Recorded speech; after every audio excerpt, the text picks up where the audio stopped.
ಸಂಜೆಯ ನಮಸ್ಕಾರಗಳು. ಭಂಡಾರ ಪ್ರಕಾಶನ ಮಸ್ಕಿ, ಕಾವ್ಯ ಕರ್ನಾಟಕ 100, ಜನಪದ 20 ಪ್ರಾಯೋಗಿಕ ವಿಮರ್ಶೆ ಆನ್ಲೈನ್ ಉಪನ್ಯಾಸ ಸರಣಿ. ಸಂಚಾಲಕರಾದ ಬಸವರಾಜ್ ಕೊಡಗುಂಟಿ ಸರ್, ಸಹ ಸಂಯೋಜಕರಾದ ಸೈಯದ್ ಮುಜೀಬ್ ಅಹಮದ್, ಸಂಯೋಜಕರಾದ ಬಾಬುರಾಯ್ ದೊರೆ, ಬಸಯ್ಯಸ್ವಾಮಿ, ಮಧು ಬಿರಾದರ್, ಕರಲಿಂಗ ನಟ್ಟಿಕರ್ ಮತ್ತು ಆನ್ಲೈನ್ ಪ್ರಾಯೋಗಿಕ ವಿಮರ್ಶೆ ಆನ್ಲೈನ್ ಕಾರ್ಯಕ್ರಮದಲ್ಲಿ ಭಾಗಿಯಾದ ಸಾಹಿತ್ಯ ಸ್ನೇಹಿತರಿಗೆ ಮೊದಲಿಗೆ ಸ್ವಾಗತವನ್ನು ಕೋರುತ್ತೇನೆ. ಸುಬ್ಬಣ್ಣ ಸರ್ ಅವರ ಒಂದಿಷ್ಟು ಪರಿಚಯವನ್ನು ಮೊದಲಿಗೆ ಮಾಡಿಕೊಡುತ್ತಾ ನಂತರ ಸರ್ ಅವರಿಗೆ ಉಪನ್ಯಾಸಕ್ಕೆ ಆಹ್ವಾನಿಸುತ್ತೇನೆ. ಡಾಕ್ಟರ್ ಎ ಸುಬ್ಬಣ್ಣರೈ ಅವರು ಕನ್ನಡ ವಿಶ್ವವಿದ್ಯಾಲಯದ ದ್ರಾವಿಡ ಸಂಸ್ಕೃತಿ ಅಧ್ಯಯನ ವಿಭಾಗದ ಪ್ರಾಧ್ಯಾಪಕರಾಗಿ ನಿವೃತ್ತರಾಗಿದ್ದಾರೆ. ಕನ್ನಡ ಭಾಷೆ ಮತ್ತು ಸಾಹಿತ್ಯ ಹಾಗೂ ದ್ರಾವಿಡ ಅಧ್ಯಯನ ಇವರ ಆಸಕ್ತಿ ಕ್ಷೇತ್ರಗಳು. ಸಂಶೋಧನಾ ಕರ್ನಾಟಕ, ಹೊಸಪೇಟೆ ತಾಲೂಕು ದರ್ಶನ, ಕರ್ನಾಟಕದ ಗ್ರಾಮ ದೇವತೆಗಳು, ಕರ್ನಾಟಕದಲ್ಲಿ ಕುಮಾರರಾಮನ ಪಂಥ, ದ್ರಾವಿಡ ಭಾಷಾ ಅನುವಾದ, ಕೃತಿ ದರ್ಶನ, ದ್ರಾವಿಡ ನಿಘಂಟು, ದಕ್ಷಿಣ ಭಾರತ ವಿಶ್ವಕೋಶ, ತುಳು ಸಾಹಿತ್ಯ ಚರಿತ್ರೆ ಇವರ ಸಂಶೋಧನೆ ಯೋಜನೆಗಳು. ಇವರ ಪ್ರಕಟಿತ ಕೃತಿಗಳು ದಕ್ಷಿಣ ಕನ್ನಡ ಜಿಲ್ಲೆಯ ಐತಿಹ್ಯಗಳು, ಪ್ರೊಫೆಸರ್ ಕೀರ್ತಿನಾಥ್ ಕುರ್ತಕೋಟಿ, ಗಾಳೆಮ್ಮ, ಖದ್ರಿ, ದ್ರಾವಿಡ ನಿಘಂಟು, ದ್ರಾವಿಡ ಸಂಸ್ಕೃತಿ, ತುಳು ಸಾಹಿತ್ಯ ಚರಿತ್ರೆ. ಇವರಿಗೆ ಸಂದ ಪ್ರಶಸ್ತಿ ಎಂದರೆ ದಕ್ಷಿಣ ಕನ್ನಡ ಜಿಲ್ಲೆಯ ಐತಿಹ್ಯಗಳು ಎಂಬ ಕೃತಿಗೆ ಕರ್ನಾಟಕ ತುಳು ಸಾಹಿತ್ಯ ಅಕಾಡೆಮಿಯ ಪುಸ್ತಕ ಬಹುಮಾನ ಪಡೆದಿದ್ದಾರೆ.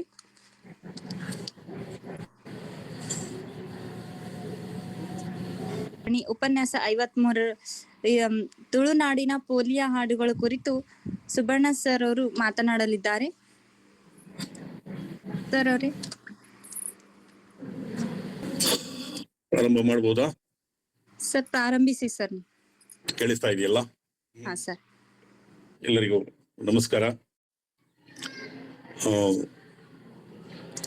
ಭಂಡಾರ ಪ್ರಕಾಶನದ ಎಲ್ಲ ಸದಸ್ಯ ಮಿತ್ರರೇ ಮತ್ತು ಇವತ್ತಿನ ಈ ಕಾರ್ಯಕ್ರಮದಲ್ಲಿ ಆನ್ಲೈನ್ ಮೂಲಕ ಭಾಗಿಗಳಾಗಿರುವಂತಹ ಎಲ್ಲ ಸಹೃದಯ ಬಂಧುಗಳೇ, ಕೆಲ ದಿನಗಳ ಹಿಂದೆ ಮಿತ್ರರಾದ ಡಾಕ್ಟರ್ ಬಸವರಾಜ್ ಕೋಡಗಂಟಿಯವರು ನನಗೆ ದೂರವಾಣಿ ಕರೆ ಮಾಡಿ ತಾವು ತಮ್ಮ ಭಂಡಾರ ಪ್ರಕಾಶನದ ವತಿಯಿಂದ ಕಾವ್ಯ ಕರ್ನಾಟಕ ಎಂಬ ಉಪನ್ಯಾಸ ಮಾಲಿಕೆಯೊಂದನ್ನು ಆಯೋಜಿಸಿದ್ದು, ಅದರಲ್ಲಿ ನಾನು ಕರಾವಳಿ ಕರ್ನಾಟಕದ ಜನಪದ ಗೀತೆಯೊಂದರ ಕುರಿತು ಮಾತನಾಡಬೇಕೆಂಬುದಾಗಿ ತಿಳಿಸಿದಾಗ ಒಂದೊಮ್ಮೆಗೆ ನನಗೆ ಸ್ವಲ್ಪ ಗೊಂದಲ ಉಂಟಾದದ್ದು ಇದೆ.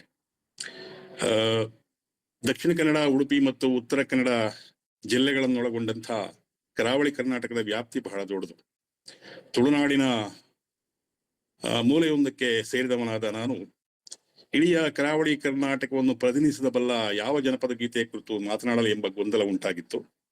ಹಾಗಾಗಿ ನಾನು ಡಾಕ್ಟರ್ ಬಸವರಾಜ್ ಕೋಡಗಂಟಿಯವರಿಗೆ ನಾನು ತುಳುನಾಡಿನ ಜನಪದ ಗೀತೆಯ ಕುರಿತು ಮಾತನಾಡಿದರೆ ಆಗಬಹುದೇ ಎಂದು ಕೇಳಿದಾಗ ಅವರು ಆದೀತು ಎಂದರು.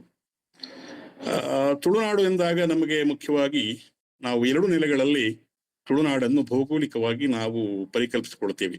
ಒಂದು ಐತಿಹಾಸಿಕ ತುಳುನಾಡು, ಇದು ನಮ್ಮ ದಕ್ಷಿಣದ ಅಂದ್ರೆ ಈಗ ಕಾಸರಗೋಡು ಜಿಲ್ಲಾ ಭಾಗದಲ್ಲಿರುವಂತಹ ಚಂದ್ರಗಿರಿ ಹೊಳೆಯಿಂದ ಉತ್ತರದ ಗೋಕರ್ಣ ಅಥವಾ ಗಂಗಾವಳಿ ಹೊಳೆಯವರೆಗೆ ವ್ಯಾಪಿಸಿತ್ತು ಎಂದು ನಾವು ಐತಿಹಾಸಿಕ ದಾಖಲೆಗಳಿಂದ ತಿಳಿಯುತ್ತೇವೆ. ಇನ್ನೊಂದು ಈಗಿನ ಭಾಷಿಕ ತುಳುನಾಡು, ಇದು ನಮ್ಮ ಗಡಿನಾಡು ಕಾಸರಗೋಡಿನ ಚಂದ್ರಗಿರಿ ಹೊಳೆಯಿಂದ ಉಡುಪಿ ಜಿಲ್ಲೆಯ ಕಲ್ಯಾಣಪುರ ಹೊಳೆಯವರೆಗೆ ವ್ಯಾಪಿಸಿಕೊಂಡಿದೆ. ನಮಗೆ ತುಳುನಾಡಿಂದಾಗ ಮುಖ್ಯವಾಗಿ ಇಲ್ಲಿನ ವ್ಯಾವಹಾರಿಕ ಭಾಷೆ ತುಳು ಎಂಬುದು ಎಲ್ರಿಗೂ ಗೊತ್ತಿರುವಂತಹ ವಿಷಯ. ಆದರೆ ನಿಜವಾಗಿ ಹೋದ್ರೆ ತುಳು ಭಾಷಿಕರ ನಡುವೆ ಕನ್ನಡ, ಮಲಯಾಳಂ, ಮರಾಠಿ, ಕೊಂಕಣಿ ಮುಂತಾದ ಭಾಷೆಗಳನ್ನು ಮನೆಮಾತಾಗಿ ಉಳ್ಳಂಥ ಜನ ಸಮುದಾಯಗಳವರು ಇಲ್ಲಿ ವಾಸವಾಗಿದ್ದಾರೆ. ಅವರ ನಡುವೆಯೂ ಅನೇಕ ಜನಪದ ಸಾಹಿತ್ಯ ಪ್ರಚಲಿತದಲ್ಲಿದೆ. ಹಾಗಾಗಿ ಈಗಲೂ ಸ್ವಲ್ಪ ಗೊಂದಲ ಉಂಟಾದ ಕಾರಣ ತುಳುನಾಡಿನ ಯಾವ ಜನಪದ ಕಾವ್ಯದ ಕುರಿತು ಅಥವಾ ಗೀತೆ ಕುರಿತು ಮಾತನಾಡಲಿ ಎಂಬ ಸಂಶಯ ಮೂಡಿತು ಅಥವಾ ಗೊಂದಲ ಮೂಡಿತು ಸಹಜ.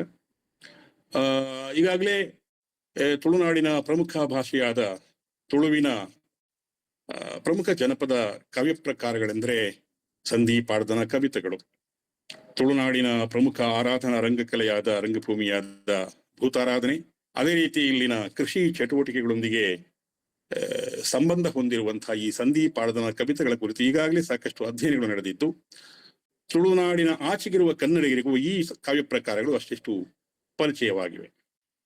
ಹಾಗಾಗಿ ಇತರ ಕಾವ್ಯ ಪ್ರಕಾರಗಳೆಂದರೆ ಸಂಧಿ ಪಾಡ್ದನ ಕವಿತೆಗಳನ್ನು ಹೊರತುಪಡಿಸಿ ನಾವು ತುಳುನಾಡಿನಲ್ಲಿ ಕಾಣುವಂತಹ ತುಳು ಭಾಷೆಯು ಒಳಗೊಂಡ ಹಾಗೆ ಇತರ ಕಾವ್ಯ ಪ್ರಕಾರಗಳೆಂದರೆ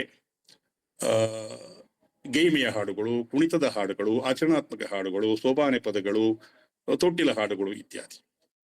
ಈ ಯಾವುದಾದ್ರೂ ಒಂದು ಅಂದ್ರೆ ಪ್ರಮುಖ ಕಾವ್ಯ ಪ್ರಕಾರಗಳನ್ನು ಹೊರತುಪಡಿಸಿ ಈ ಸಣ್ಣ ಪುಟ್ಟ ಕಾವ್ಯ ಪ್ರಕಾರ ಒಂದರ ಕುರಿತು ಮಾತನಾಡಿದರೆ ಆಗಬಹುದು ಎಂದುಕೊಂಡಾಗ ನನಗೆ ಹೊಳೆದದ್ದು ತುಳುನಾಡಿನ ಪೊಲಿಯ ಹಾಡುಗಳು. ನಮಗೆ ಮುಖ್ಯವಾಗಿ ನಾವು ಜನಪದ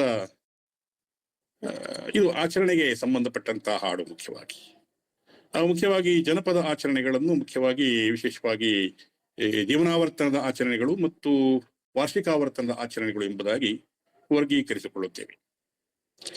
ವಾರ್ಷಿಕಾವರ್ತನದ ಆಚರಣೆಗಳು ಅಥವಾ ಹಬ್ಬ ಹರಿದಿನಗಳು ಮುಖ್ಯವಾಗಿ ನಮ್ಮ ತುಳುನಾಡಿನಲ್ಲಿ ಇತರೆಡೆಗಳಲ್ಲೂ ಈ ತರದ ಪರಿಕಲ್ಪನೆ ಕಂಡು ಬರುತ್ತೆ. ತುಳುನಾಡಿನಲ್ಲಿ ಕೃಷಿ ಸಂಸ್ಕೃತಿಯೊಂದಿಗೆ ಸಂಬಂಧ ಹೊಂದಿರುವಂಥವು. ತುಳುನಾಡಿನ ವರ್ಷಾರಂಭ ಆಗುವಂಥದ್ದು ಉಳಿದ ನಮ್ಮ ಕನ್ನಡದ ಪ್ರದೇಶಗಳಲ್ಲಿ ಚಾಂದ್ರಮಾನ ಯುಗಾದಿಯಿಂದ ವರ್ಷ ಆರಂಭ ಆದರೆ ತುಳುನಾಡಿನಲ್ಲಿ ಸೌರಮಾನ ಯುಗಾದಿಯಿಂದ ವರ್ಷ ಆರಂಭ ಆಗುತ್ತೆ. ಅದು ಹೆಚ್ಚು ಕಡಿಮೆ ಏಪ್ರಿಲ್ ತಿಂಗಳ ಮಧ್ಯಭಾಗದಲ್ಲಿ ಮೇಷ ಸಂಕ್ರಮಣ ಅಂತ ಏನು ಕರಿತೀವಿ, ತುಳುವಿನಲ್ಲಿ ಪಗ್ಗು ಸಂಕ್ರಾಂತಿ ಅಂತ ಕರಿತೀವಿ. ಆ ಏಪ್ರಿಲ್ ತಿಂಗಳ ಮಧ್ಯಭಾಗದಿಂದ ಆರಂಭವಾಗುವಂತಹ ಈ ತುಳುನಾಡಿನ ಸೌರಮಾನ ಯುಗಾದಿ ಅಥವಾ ವಿಷು ಅಂತ ಕರೀತಾರೆ, ತುಳುವಿನಲ್ಲಿ ಬಿಸು ಅಂತ ಹೇಳ್ತಾರೆ, ಏನು ಆರಂಭವಾಗುತ್ತೆ ಅಲ್ಲಿಂದಲೇ ನಮ್ಮ ವಾರ್ಷಿಕ ಕೃಷಿ ಚಟುವಟಿಕೆಗಳು ಸಾಂಕೇತಿಕವಾಗಿ ಆರಂಭಗೊಳ್ಳುತ್ತವೆ.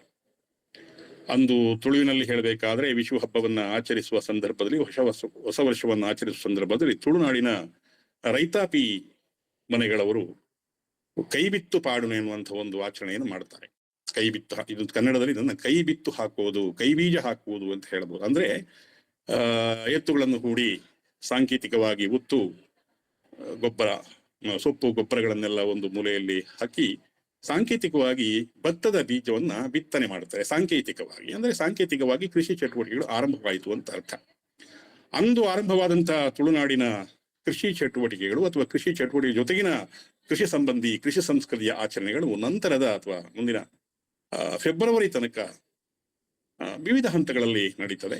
ಆ ಫೆಬ್ರವರಿ ತಿಂಗಳಲ್ಲಿ ಬರುವಂತಹ ಕೆಡ್ಡಸ ಅನ್ನುವಂಥ ಒಂದು ವಿಶಿಷ್ಟ ಆಚರಣೆ ತುಳುನಾಡಿನಲ್ಲಿದೆ, ಅಲ್ಲಿವರೆಗೆ ನಡೀತದೆ ವಿವಿಧ ಹಂತಗಳಲ್ಲಿ.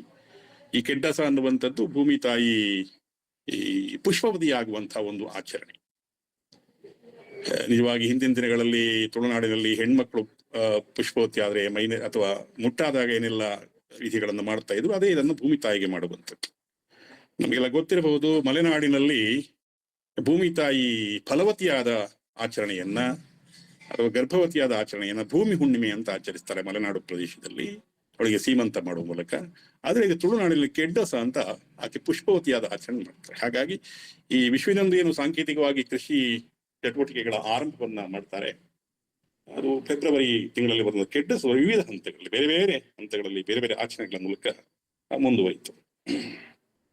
ಮುಖ್ಯವಾಗಿ ನಮ್ಮ ತುಳುನಾಡಿನ ಈ ವಾರ್ಷಿಕಾವರ್ತನ ಆಚರಣೆಗಳು ಕೃಷಿ ಸಂಸ್ಕೃತಿಯೊಂದಿಗೆ ಸಂಬಂಧ ಹೊಂದಿದೆ ಅಂತ ಹೇಳಿದೆ ಅಲ್ಲ. ಅದರಲ್ಲೂ ವಿಶೇಷವಾಗಿ ಈ ಪ್ರದೇಶದ ತುಳುನಾಡಿನ ಮುಖ್ಯ ಆಹಾರ ಬೆಳೆಯಾದಂತಹ ಭತ್ತದ ವ್ಯವಸಾಯದೊಂದಿಗೆ ಈ ಬಹುಪಾಲು ಆಚರಣೆಗಳು ಸಂಬಂಧ ಹೊಂದಿವೆ. ಅದರಲ್ಲೂ ತುಳುವಲ್ಲಿ ಏಣೆಲ್ ಅಂತ ಕರೆಯುವಂತಹ ಮುಂಗಾರು ಹಂಗಾಮಿನ ಭತ್ತದ ಬೇಸಾಯದೊಂದಿಗೆ ಈ ಬಹುಪಾಲು ಕೃಷಿ ಸಂಸ್ಕೃತಿಯ ಆಚರಣೆಗಳು ಇಲ್ಲಿ ನಡೆಯುತ್ತವೆ ಅಥವಾ ಸಂಬಂಧ ಹೊಂದಿವೆ ಅಂತ ಹೇಳಬೇಕಾಗತ್ತೆ. ಏನು ಈ ಪೊಲಿ ಅಂದ್ರೆ ಏನು, ಪೊಲಿಯ ಬಗ್ಗೆ ಒಂದೆರಡು ಮಾತುಗಳನ್ನು ಹೇಳಬೇಕಾಗುತ್ತೆ. ನಿಮಗೆಲ್ಲ ಗೊತ್ತಿರಬಹುದು, ಇದು ಮೂಲತಃ ದ್ರಾವಿಡ ಪದ. ದ್ರಾವಿಡದ ತುಳು, ಕನ್ನಡ, ಮಲಯಾಳಂ, ತಮಿಳು, ತೆಲುಗು, ಕೊಡವ ಮುಂತಾದ ಭಾಷೆಗಳಲ್ಲಿ ಪೊಲಿ ಎನ್ನುವ ಪದವನ್ನ ಹುಲುಸು, ಸಮೃದ್ಧಿ, ಧಾನ್ಯ ಸಮೃದ್ಧಿ ಎಂಬ ಅರ್ಥದಲ್ಲಿ ಬಳಸಲಾಗುತ್ತೆ. ಅದರಲ್ಲೂ ತುಳು ಸಂಸ್ಕೃತಿಯಲ್ಲಿ, ತುಳುವಿನ ಕೃಷಿ ಸಂಸ್ಕೃತಿಯಲ್ಲಿ ಪೊಲಿ ಎನ್ನುವಂತಹ ಒಂದು ಪದಕ್ಕೆ ಅಥವಾ ಪೊಲಿಯ ಪರಿಕಲ್ಪನೆಗೆ ವಿಶಿಷ್ಟ ಸ್ಥಾನವಿದೆ. ಇದು ನಮ್ಮ ತುಳುವಿನಲ್ಲಿ, ನಮ್ಮ ಕನ್ನಡದಲ್ಲಿ ನಾವು ಲಕ್ಷ್ಮೀ ಚೇಳು ಅಂತೇನು ಕರಿತೀವಿ, ಒಂದು ಬಿಳಿ ಅಥವಾ ಕೆಂಪು ಬಣ್ಣದ ಒಂದು ಚಿಕ್ಕ ಚೇಳು ಇದೆಯಲ್ಲ, ಅದಕ್ಕೂ ಪೊಲಿ ಅಂತ ಕರೀತಾರೆ ತುಳುವಿನಲ್ಲಿ. ಅದು ನಮ್ಮ ಮನೆಯ ಎಲ್ಲಾದ್ರೂ ಪರಿಸರದಲ್ಲಿ ಕಂಡ್ರೆ ಅದನ್ನು ಕೊಲ್ಲುವುದಿಲ್ಲ. ಅದರ ಬಗ್ಗೆ ಒಂದು ಧಾನ್ಯ ಸಮೃದ್ಧಿಯ ಒಂದು ಆಶಯದ ಒಂದು ಪರಿಕಲ್ಪನೆ ತುಳುವರಲ್ಲಿದೆ. ಅದೆಲ್ಲಾದ್ರೂ ಸಿಕ್ಕರೆ ಅದನ್ನ ತೆಗೆದುಕೊಂಡು ಹೋಗಿ ನಮ್ಮ ಕಣಜದ ಭತ್ತದ ಅಥವಾ ನಮ್ಮ ಮುಖ್ಯ ಆಹಾರ ಬೆಳೆ ಭತ್ತ ಆದ್ದರಿಂದ ಅದನ್ನು ಕಣಜದಲ್ಲಿ ಹಾಕ್ತಾರೆ. ಅದನ್ನು ಹಾಕಿದ್ರೆ ಧಾನ್ಯ ಸಮೃದ್ಧಿ ಆಗುತ್ತೆ ಅನ್ನುವಂತ ಒಂದು ಪರಿಕಲ್ಪನೆ ಅಥವಾ ಒಂದು ಭಾವನೆ ನಮ್ಮ ತುಳುವರಲ್ಲಿದೆ. ಇನ್ನೊಂದು, ನಮ್ಮಲ್ಲಿ ಈ ಬೇರೆ ಬೇರೆ ಸಂದರ್ಭಗಳಲ್ಲಿ ಕೃಷಿ ಸಂಸ್ಕೃತಿಯ ಆಚರಣೆಗಳಲ್ಲಿ ಬಳಸುವಂತ ಒಂದು ಬಳ್ಳಿ, ಅದಕ್ಕೆ ತುಳುವಿನಲ್ಲಿ ಬಲ್ಲು ಅಥವಾ ಬಳ್ಳಿ ಅಂತ ಕರೀತಾರೆ. ಹೊಸ ಭತ್ತವನ್ನ ಬೇಯಿಸುವಾಗ ಅದು ಒಂದು ವಿಧಿ ಇದೆ, ಆ ಮೂಲಕ ಬೇಯಿಸ್ತಾರೆ, ಸುಮ್ಮನೆ ಬೇಯಿಸುವುದಿಲ್ಲ. ಹೊಸ ಭತ್ತವನ್ನ ಬೇಯಿಸುವ ಸಂದರ್ಭದಲ್ಲಿ ಆ ಭತ್ತವನ್ನು ಬೇಯಿಸುವಂತಹ ಪಾತ್ರೆಯ ಅಥವಾ ಅದರ ಕತ್ತಿನ ಭಾಗಕ್ಕೆ ಹೊಸ ಅಕ್ಕಿ ಊಟ ಮಾಡುವಾಗ ಆ ಅಕ್ಕಿಯನ್ನ ಅನ್ನವನ್ನಾಗಿ ಮಾಡಲು ಉಪಯೋಗಿಸುವಂತಹ ಆ ಅನ್ನದ ಪಾತ್ರೆಯ ಕತ್ತಿಗೆ ಈ ಬಳ್ಳಿಯನ್ನ ಕಟ್ಟುವಂತಹ ಒಂದು ಪರಿಪಾಠ ಪದ್ಧತಿ ತುಳುವ ಕೃಷಿ ಸಂಸ್ಕೃತಿಯಲ್ಲಿದೆ. ಅಂದ್ರೆ ಅದು ಈ ಬಳ್ಳಿ ಕೂಡ ಒಂದು ಸಮೃದ್ಧಿಯ ಸಂಕೇತವಾಗಿ ನಾವು ಬಳಸುವಂಥದ್ದು. ಹೀಗೆ ಅಂದ್ರೆ ಮುಖ್ಯವಾಗಿ ಹುಲುಸು, ಸಮೃದ್ಧಿ, ಧಾನ್ಯ ಸಮೃದ್ಧಿ, ಹೆಚ್ಚಳ ಅನ್ನುವಂಥ ಅರ್ಥದಲ್ಲಿ ಬಳಕೆ ಆಗುತ್ತೆ. ಹಾಗಾಗಿ ಈ ಪುಲಿಗೆ ಸಂಬಂಧಿಸಿದ ಹಾಡುಗಳು ಅಂತಂದಾಗ ನಾವು ಮುಖ್ಯವಾಗಿ ಗಮನಿಸಬೇಕು, ನಮ್ಮ ಜನಪದರಲ್ಲಿ ಅಥವಾ ಜನಪದ ಕಾವ್ಯಗಳನ್ನ ಒಂದು ಸಂದರ್ಭಕ್ಕೆ ಸಂಬಂಧಪಟ್ಟಂತೆ ನಾವು ಅರ್ಥೈಸಿಕೊಳ್ಳಬೇಕಾಗತ್ತೆ. ಸಂದರ್ಭವನ್ನು ಅಂದ್ರೆ ಕಾಂಟೆಕ್ಸ್ಟ್ ಅಂತ ಏನ್ ಹೇಳ್ತಾರೆ, ನಿರ್ದಿಷ್ಟ ಕಾಂಟೆಕ್ಸ್ನ ಅಥವಾ ಸಂಬಂಧದಲ್ಲಿ ಅರ್ಥ ಮಾಡಿಕೊಂಡಾಗಲೇ ಅದರ ಔಚಿತ್ಯ ನಮಗೆ ವೇದ್ಯವಾಗುವಂಥದ್ದು. ಹಾಗಾಗಿ ಬಹುತೇಕ ಈ ತುಳು ಜನಪದ ಕಾವ್ಯಗಳು ನಿರ್ದಿಷ್ಟ ಸಂದರ್ಭಗಳೊಂದಿಗೆ ಸಂಬಂಧ ಹೊಂದಿವೆ. ಆ ಸಂಬಂಧಗಳ ಜೊತೆಗಿಟ್ಟು ನೋಡಿದಾಗಲೇ ಅದಕ್ಕೆ ವಿಶಿಷ್ಟ ಅರ್ಥ ಔಚಿತ್ಯ ಬರುವಂಥದ್ದು. ಹಾಗಾಗಿ ಪೊಲಿ ಸಂಬಂಧಿತ ಹಾಡುಗಳು ಅಥವಾ ಪೊಲಿಯ ಹಾಡುಗಳು ಅಂತಂದ್ರೆ ಮುಖ್ಯವಾಗಿ ಕೃಷಿ ಸಂಸ್ಕೃತಿಯ ಸಂದರ್ಭದಲ್ಲಿ ಈ ಹುಲುಸಿನ ಅಥವಾ ಧಾನ್ಯ ಸಮೃದ್ಧಿಯ ಆಶಯವನ್ನಿಟ್ಟುಕೊಂಡು ಆಚರಿಸುವಂತ ಆಚರಣೆಗಳ ಸಂದರ್ಭದಲ್ಲಿ ಹಾಡುವಂತ ಹಾಡುಗಳು. ಇವು ನಮ್ಮ ಈಗಾಗಲೇ ಪರಿಚಿತವಾಗಿರುವಂತಹ ಪಾಡ್ದನ ಅಥವಾ ಕವಿತೆಗಳಷ್ಟು ವಿಶಾಲವಾದ ಅಥವಾ ದೀರ್ಘವಾದ ಕಥೆಯನ್ನು ಹೇಳುವಂತ ಗೀತ ಪ್ರಕಾರಗಳಲ್ಲ. ಆದ್ರೂ ಒಂದು ಸಂದರ್ಭದ ಔಚಿತ್ಯವನ್ನು ವಿವರಿಸುವಂತ, ವ್ಯಕ್ತಪಡಿಸುವಂತ, ಅಭಿವ್ಯಕ್ತಪಡಿಸುವಂತ ಹಾಡುಗಳು. ನಾನು ಮುಖ್ಯವಾಗಿ ಇಲ್ಲಿ ಎರಡು ಬಿಡಿ ಗೀತೆಗಳಾದ್ದರಿಂದ ಎರಡು ಸಂದರ್ಭಗಳ, ಎರಡು ವಿಶಿಷ್ಟ ಆಚರಣೆಗಳ, ಕೃಷಿ ಸಂಸ್ಕೃತಿ ಸಂಬಂಧಪಟ್ಟ ಎರಡು ವಿಶಿಷ್ಟ ಆಚರಣೆಗಳ ಸಂದರ್ಭದಲ್ಲಿ ಹೇಳಲಾಗುವಂತ ಈ ಎರಡು ಜನಪದ ಗೀತೆಗಳ ಕುರಿತು ವಿವರಿಸೋದಿಕ್ಕೆ ಇಷ್ಟಪಡ್ತೀನಿ.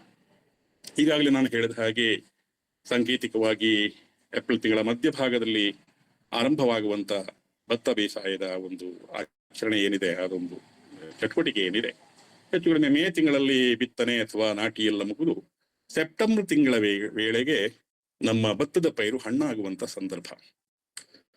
ಭತ್ತದ ಪೈರು ಹಣ್ಣಾದ ಸಂದರ್ಭದಲ್ಲಿ ಕಟಾವು ಮಾಡಬೇಕು, ಕೊಯ್ಲು ಮಾಡಬೇಕು.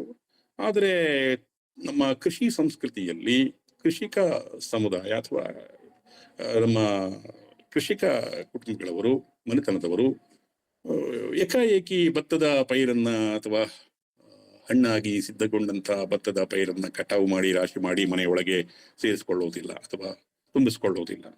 ಅದಕ್ಕೆ ಕೆಲವೊಂದು ವಿಧಿಗಳಿವೆ, ಆಚರಣೆಗಳಿವೆ. ಅಲ್ಲಿ ಈ ಧಾನ್ಯ ಸಮೃದ್ಧಿಯ ಒಂದು ಆಶಯ ಅಡಗಿದೆ, ಆ ಪಾವಿತ್ರತೆಯ ಕಲ್ಪನೆ ಇದೆ. ಅಂದ್ರೆ ನಮ್ಮ ಕೃಷಿಕರಿಗೆ ಭತ್ತ ಅಂದ್ರೆ ಕೇವಲ ಅದು ಒಂದು ಧಾನ್ಯ ಅಲ್ಲ, ಅದರ ಬಗ್ಗೆ ಒಂದು ಪವಿತ್ರ ಕಲ್ಪನೆ ಇದೆ. ನಮಗೆ ಅನ್ನವನ್ನ ಕೊಡುವಂತಹ ಒಂದು ಧಾನ್ಯ, ಪಾವಿತ್ರತೆ ಕಲ್ಪನೆ ಇದೆ. ಅದರೊಳಗೆ ಒಂದು ಪೊಲಿ ಅಥವಾ ಸಮೃದ್ಧಿಯ ಆಶಯದಿಂದ ಕೆಲವೊಂದು ಆಚರಣೆಗಳನ್ನು ಮಾಡ್ತಾರೆ. ಇಲ್ಲಿ ಮುಖ್ಯವಾಗಿ ನಾನು ಆರಂಭದಲ್ಲಿ ಪ್ರಸ್ತಾಪ ಮಾಡುವಂಥದ್ದು ಮನೆ ತುಂಬಿಸುವಂತಹ ಒಂದು ಆಚರಣೆ ಮತ್ತು ಆ ಮನೆ ತುಂಬಿಸುವ ಆಚರಣೆಯೊಂದಿಗೆ ಆಚರಣೆಯ ಸಂದರ್ಭದಲ್ಲಿ ಹಾಡುವಂತಹ ಒಂದು ಹಾಡಿನ ಬಗ್ಗೆ ಪ್ರಸ್ತಾಪ ಮಾಡಲಿಕ್ಕೆ ಇಷ್ಟಪಡ್ತೀನಿ. ಮನೆ ತುಂಬಿಸುವುದು ಅನ್ನುವಂಥ ತುಳುವಿನಲ್ಲಿ ಅದನ್ನ ಇಲ್ಲದಿಂಜಾವಣೆ, ಇಲ್ಲ ಅಂದ್ರೆ ಮನೆ, ಇಲ್ಲ ಅನ್ನುವ ದ್ರಾವಿಡ ಭಾಷೆ ಪದ ಗೊತ್ತಿರುವಂಥದ್ದೆಲ್ಲರಿಗೂ. ಇಲ್ಲದಿಂಜಾವಣೆ, ಮನೆ ತುಂಬಿಸುವುದು ಅನ್ನುವಂತಹ ಪದದಲ್ಲೇ ಸಮೃದ್ಧಿಯ ಅಥವಾ ಒಂದು ಪೊಲಿಯ ಆಶಯ ಅಥವಾ ಪರಿಕಲ್ಪನೆ ಇದೆ, ಮನೆ ತುಂಬಿಸುವುದು. ಇದನ್ನ ಕೆಲವು ಕಡೆ ಕದಿರು ಹಬ್ಬ, ಕೆಲವು ಕಡೆ ತೆನೆ ಹಬ್ಬ ಇತ್ಯಾದಿಯಾಗಿ ಕರೀತಾರೆ. ವಿಶೇಷವಂತಂದ್ರೆ ತುಳುನಾಡಿನ ಕ್ರೈಸ್ತ ಸಮುದಾಯಗಳವರು ಈ ತೆನೆ ಹಬ್ಬವನ್ನ, ಕದಿರಿ ಹಬ್ಬವನ್ನು ಆಚರಿಸ್ತಾರೆ.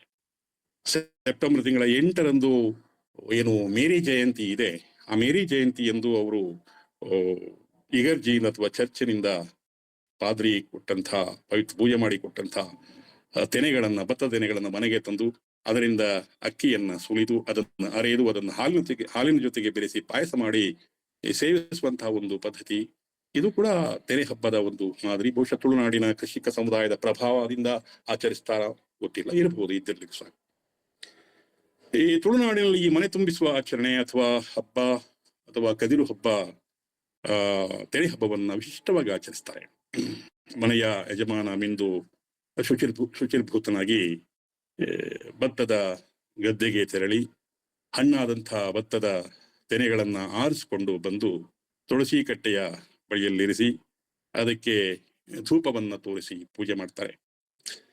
ಅಷ್ಟರಲ್ಲಿ ಒಳಗಡೆ ಗೃಹಿಣಿಯಾದವರು ಮನೆಯ ಹೊಸ್ತಿಲು ಮತ್ತೆ ಮಣೆ ಇವುಗಳನ್ನೆಲ್ಲ ತೊಳೆದು ಅದಕ್ಕೆ ಜೇಡಿಮಣ್ಣಿನಿಂದ ಚಿತ್ತಾರ ಬರೆದು ದೀಪವನ್ನ ಉರಿಸಿಟ್ಟಿರ್ತಾರೆ. ಹಿಂದಿನ ದಿವಸನೇ ಅದು ಕೆಲವೊಂದು ಪೈರಿನ ಜೊತೆಗೆ ಕೆಲವೊಂದು ಎಲೆಗಳಿಗೂ ವಿಶಿಷ್ಟ ಸ್ಥಾನ ಇದೆ, ಮಹತ್ವ ಇದೆ. ಆ ಸಂದರ್ಭದಲ್ಲಿ ಅತ್ತಿ, ಇತ್ತಿ, ಆಲ, ಅರಳಿ, ಮಾವು, ಹಲಸು, ಪೊಳಿಬಳ್ಳಿ, ದಡ್ಡಾಲ ಅನ್ನುವಂತ ಒಂದು ಗಿಡದ ನಾರು, ಅದು ಇವುಗಳನ್ನೆಲ್ಲ ಹಿಂದಿನ ದಿವಸ ಸಂಗ್ರಹಿಸಿ ಇಟ್ಕೊಂಡಿರ್ತಾರೆ. ಆ ವಿವಿಧ ಎಲೆ ಅಥವಾ ಸೊಪ್ಪುಗಳ ಜೊತೆಗೆ ಈ ಭತ್ತದ ತೆನೆಗಳನ್ನೇನು ಆರಿಸ್ಕೊಂಡು ಬಂದಿರ್ತಾರೆ ಅವುಗಳನ್ನ ಒಂದು ಸಣ್ಣ ಹೊರೆಯನ್ನಾಗಿ ಮಾಡಿ ತುಳಸಿ ಕಟ್ಟೆಯ ಬಳಿ ಅದಕ್ಕೆ ಧೂಪ ತೋರಿಸಿ ಪೂಜೆ ಸಲ್ಲಿಸಿ ಮನೆಯ ಯಜಮಾನ ಅದನ್ನ ತಲೆ ಮೇಲೆ ಇಟ್ಕೊಂಡು ಪೊಲಿ ಪೊಲಿ ಪೊಲಿ ಎನ್ನುತ್ತಾ ಮನೆಯೊಳಗೆ ತರ್ತಾರೆ. ಮನೆಯೊಳಗೆ ಇರಿಸಿದಂಥ ದೀಪವನ್ನು ಉರಿಸಿಟ್ಟಿರ್ತಾರೆ. ಆ ದೀಪಕ್ಕೆ 3 ಬಾರಿ ಪೊಲಿ ಪೊಲಿ ಪೊಲಿ ಎನ್ನುತ್ತಾ 3 ಬಾರಿ ಪ್ರದಕ್ಷಿಣೆ ಬಂದು ಮನೆಯ ಮೇಲೆ ಇರುವಂತಹ ಬಾಳೆ ಎಲೆಯ ಮೇಲೆ ಅದನ್ನು ಇರಿಸುವಂಥದ್ದು. ಆಮೇಲೆ ಅದರಿಂದ ಒಂದಿಷ್ಟು ಪ್ರಮಾಣದ ಭತ್ತದ ತೆನೆಯನ್ನು ಆಮೇಲೆ ಬೇರೆ ಬೇರೆ ಎಲೆಗಳ ಜೊತೆಗೆ ಸೇರಿಸಿ ದಡ್ಡಾಲ್ನಾರಿನಿಂದ ಬಿಗಿದು ಅದನ್ನ ಮನೆಯ ವಿವಿಧ ಪರಿಕರಗಳಿಗೆ, ಆಮೇಲೆ ಹಟ್ಟಿ, ಕೊಟ್ಟಿಗೆ, ಬಾವಿ ಕಟ್ಟೆ ಮುಂತಾದ ಎಡೆಗಳಿಗೆಲ್ಲ ಕಟ್ಟುವಂತ ಒಂದು ಆಚರಣೆ. ಇದರಲ್ಲಿ ನಿಜವಾಗಿ ಹೇಳಬೇಕು ಅಂತಂದ್ರೆ ಪೊಲಿ ಅಥವಾ ಸಮೃದ್ಧಿಯ ಆಶಯ ಅಡಗಿದೆ. ಈ ಮನೆಯಲ್ಲಿ ಅಥವಾ ಇದೆಲ್ಲಾ ಭಾಗಗಳಲ್ಲೂ ಧಾನ್ಯ ಸಮೃದ್ಧಿಯಾಗಲಿ ಎನ್ನುವ ಆಶಯದಿಂದ ಆಚರಿಸುವಂತ ಆಚರಣೆ ಇದು. ಇದನ್ನ ನಮ್ಮ ತುಳುನಾಡಿನ ತುಳು ಭಾಷಿಕರು ಮಾತ್ರವಲ್ಲದೆ ಇತರ ಭಾಷಿಕರು ಕೂಡ, ಅಥವಾ ಕನ್ನಡ, ಮಲಯಾಳಂ, ಮರಾಠಿ, ಕೊಂಕಣಿ ಮುಂತಾದ ಭಾಷೆಗಳನ್ನಾಡುವ ಸಮುದಾಯದವರು ಕೂಡ ತುಳುನಾಡಲ್ಲಿ ಆಚರಿಸ್ತಾರೆ.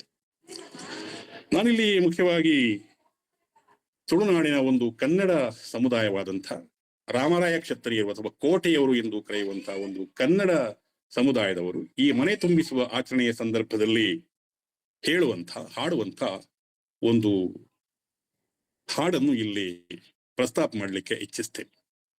ಅದನ್ನು ಪ್ರತ್ಯೇಕವಾಗಿ ಹಾಡಲ್ಲಿ ಏನಿದೆ ಅನ್ನೋದನ್ನು ವಿವರಿಸುವ ಅವಶ್ಯಕತೆ ಇಲ್ಲ ಅಂತ ಭಾವಿಸ್ಕೊಂಡಿದ್ದೀನಿ. ಹಾಡು ಹೇಳುವಾಗಲೇ ನಿಮ್ಗೆ ಅದರ ಅರ್ಥ ಆಗಬಹುದು ಅಂತ ಅನ್ಕೊಂಡಿದ್ದೀನಿ. ಇಲ್ಲಿನ ಸಂದರ್ಭವನ್ನು ಹೇಳ್ತೇನೆ. ಈ ಹಾಡು ಈ ಆಚರಣೆಯ ಮನ ತುಂಬಿಸುವ ಆಚರಣೆ ವಿವರಗಳೊಂದಿಗೆ ಆ ಪೊಲಿಯ ಆಶಯವನ್ನು ಕೂಡ ಒಳಗೊಂಡಿದೆ. ಇಲ್ಲಿ ಒಬ್ಬಾಕೆ ಅಕ್ಕ ತಮ್ಮ ಮತ್ತು ನಾದಿನಿಯನ್ನ ಉದ್ದೇಶಿಸಿ ಹೇಳುವಂತ ನಿರೂಪಣೆಯ ಮಾದರಿಯಲ್ಲಿ ಈ ಹಾಡು ಇದೆ. ಎತ್ತುಗಳನ್ನ ಹೂಡಿ ಬೆಳೆಯನ್ನ ಬೆಳೆಯುವಲ್ಲಿಂದ ತೊಡಗಿ ಆ ಮನೆ ತುಂಬಿಸುವ ಆಚರಣೆಗೋಸ್ಕರ ಆ ತಮ್ಮನಾದವನು ಮಿಂದು ಶುಚಿರ್ಭೂತನಾಗಿ ಸರ್ವಾಂಗ ಭೂಷಿತನಾಗಿ ಹೊಲಕ್ಕೆ ಹೋಗುವಂಥದ್ದು, ಅಲ್ಲಿಂದ ಭತ್ತದ ತೆನೆಗಳನ್ನ ಸಂಗ್ರಹಿಸಿಕೊಂಡು ಬರುವಂಥದ್ದು, ಅದನ್ನು ತುಳಸಿ ಕಟ್ಟೆಯಲ್ಲಿ ಇರಿಸುವಂಥದ್ದು. ಆ ವೇಳೆಗೆ ನಾದಿನಿ ಆಕೆಯ ಹೆಂಡತಿ, ಅಕ್ಕನಿಗೆ ನಾದಿನಿಯಾದವಳು ಮನೆಯ ಹೊಸ್ತಿಲು ಆಮೇಲೆ ಮನೆಗಳನ್ನೆಲ್ಲ ತೊಳೆದು ಅದಕ್ಕೆ ಚಿತ್ತಾರವನ್ನು ಬೆಳೆಸಿ ತೋರಣ ಕಟ್ಟಿ ಆ ಕದಿರನ್ನ ಎದುರುಗೊಳ್ಳುವಂಥದ್ದು. ಆಮೇಲೆ ಕದಿರಿಗೆ ಪೂಜೆ ಸಲ್ಲಿಸುವಂಥದ್ದು. ಆ ಕದಿರನ್ನು ತಂದಂತಹ ಗಂಡನ ಪಾದವನ್ನ ಹಾಲಿನಿಂದ ತೊಳೆಯುವಂಥದ್ದು. ಆಮೇಲೆ ಎಲ್ಲವೂ ಹಬ್ಬದ ಊಟಕ್ಕೋಸ್ಕರ ಹಾಲು ಪಾಯಸವನ್ನು ತಯಾರಿಸುವಂಥದ್ದು ಇತ್ಯಾದಿ ವಿವರಗಳನ್ನ ನಾವು ಈ ಹಾಡಿನಲ್ಲಿ ಕಾಣಲಿಕ್ಕೆ ಸಾಧ್ಯ ಆಗುತ್ತೆ. ನಾನು ಈ ಹಾಡನ್ನ ತಮ್ಮ ಮುಂದೆ ಇಲ್ಲಿ ಪ್ರಸ್ತುತಪಡಿಸ್ತೇನೆ. ಜನಪದ ಹಾಡನ್ನ, ಮನೆ ತುಂಬಿಸುವ ಆಚರಣೆಯ ಸಂದರ್ಭದಲ್ಲಿ ಹೇಳುವಂತ ಈ ಹಾಡನ್ನು ಹೇಳಿದ ಮೇಲೆ ಅದನ್ನು ಪ್ರತ್ಯೇಕವಾಗಿ ವಿವರಿಸಬೇಕಿಲ್ಲ ಅಂತ ಅನ್ಕೊಂಡಿದ್ದೀನಿ. ಹಾಡನ್ನು ಹೇಳಿದಾಗಲೇ ಅದರಲ್ಲಿ ಏನಿದೆ ಅನ್ನೋದು ಅರ್ಥ ಆಗಿದೆ, ಮತ್ತೆ ಅದರ ಪೂರ್ವಭಾವಿಯಾಗಿ ನಾನು ಅದ್ರ ಬಗ್ಗೆ ಹೇಳಿದ್ದೀನಿ. ಹಾಡನ್ನ ತಮ್ಮ ಮುಂದೆ ಪ್ರಸ್ತುತಪಡಿಸ್ತೀನಿ. ಅದು ಹೀಗಿದೆ. ಬೇಸಾಯಗಾರರ ಮನೆಯಲ್ಲಿ ಬೆಳೆಯ ಚಂದ ನೋಡು, ಬೇಸಾಯಗಾರರ ಮನೆಯಲ್ಲಿ ಬೆಳೆಯ ಚಂದ ನೋಡು, ನೇಗಿಲು 100 ನೊಗ 100, ನೇಗಿಲು 100 ನೊಗ 100, ನಮ್ಮನೆಯ ಹೂಡ್ಬಿಟ್ಟ ಎತ್ತು 500, ನೇಗೀಲು 100 ನೊಗನೂರು ನಮ್ಮನೆಯ ಹೂಡ್ಬಿಟ್ಟ ಎತ್ತು 500.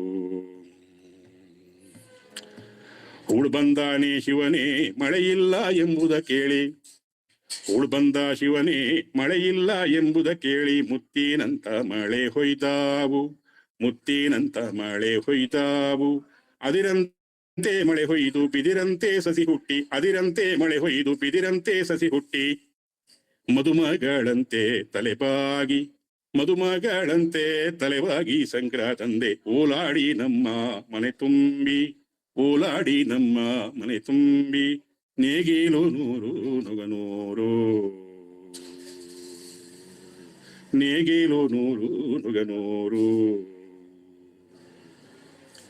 300 ಪಟ್ಟೆ ಹಚ್ಚಡ ದೊರೆಯು ಮುತ್ತಿನೊಂಟಿ ದೊರೆಯು, 300 ಪಟ್ಟೆ ಹಚ್ಚಡ ದೊರೆಯು ಮುತ್ತಿನೊಂಟಿ ದೊರೆಯು. ಚಿನ್ನದ ಕತ್ತಿ ಬಲಗೈಲಿ, ಚಿನ್ನದ ಕತ್ತಿ ಬಲಗೈಲಿ ತೊಡಗೊಂಡು ಚಿನ್ನದ ಕದಿರಿಗೆ ಹೊರಟಾನು, ಚಿನ್ನದ ಕತ್ತಿ ಬಲಗೈಲಿ ತೊಡಗೊಂಡು ಚಿನ್ನದ ಕದಿರಿಗೆ ಹೊರಟಾನು. ನೇಗೀಲು 100 ನೊಗನೂರು, ನೇಗೀಲು 100 ನೊಗನೂರು. ಸಾಲೆ ಹಚ್ಚಡವ ನುಟ್ಟು ನೀಲಿ ಒಂಟಿಯ ನಿಟ್ಟು, ಸಾಲಿ ಹಚ್ಚಡವ ನುಟ್ಟು ನೀಲಿ ಒಂಟಿಯ ನೊಟ್ಟು, ಮುತ್ತಿನ ನಾರು ಬಲಗೈಲಿ, ಮುತ್ತಿನ ನಾರು ಬಲಗೈಲಿ ತೊಡಗೊಂಡು ಮುತ್ತಿನ ಕದಿರಿಗೆ ಹೊರಟಾನು, ಮುತ್ತಿನ ಕದಿರಿಗೆ ಹೊರಟಾನು. ನೇಗೀಲು 100 ನೊಗನೂರು. ಹೋಗುವಾಗ ಬಂಡಿಯ ಮೇಲೆ ಬರುವಾಗ ದಂಡಿಗೆ ಮೇಲೆ, ಹೋಗುವಾಗ ಬಂಡಿಯ ಮೇಲೆ ಬರುವಾಗ ದಂಡಿಗೆ ಮೇಲೆ, ಬಂದು ಕುಂಡ್ರೋದು ತುಳಸೀಲಿ, ಬಂದು ಕುಂಡ್ರೋದು ತುಳಸೀಲಿ, ಬಂದು ಕುಂಡ್ರೋದು ಅರಮನೆಲಿ, ಬಂದು ಕುಂಡ್ರೋದು ತುಳಸೀಲಿ, ಬಂದು ಕುಂಡ್ರೋದು ಅರಮನೆಲಿ. ನೇಗೀಲು 100 ನೊಗನೂರು. ಭಾಗ್ಯಲಕ್ಷ್ಮಿ ಬರುತ್ತಾಳೆಂದು ಬಾಗಿಲಿಗೆ ತೋರಣವ ಬರೆಯಿರಿ, ಭಾಗ್ಯಲಕ್ಷ್ಮಿ ಬರುತ್ತಾಳೆಂದು ಬಾಗಿಲಿಗೆ ತೋರಣ ಬರೆಯಿರಿ.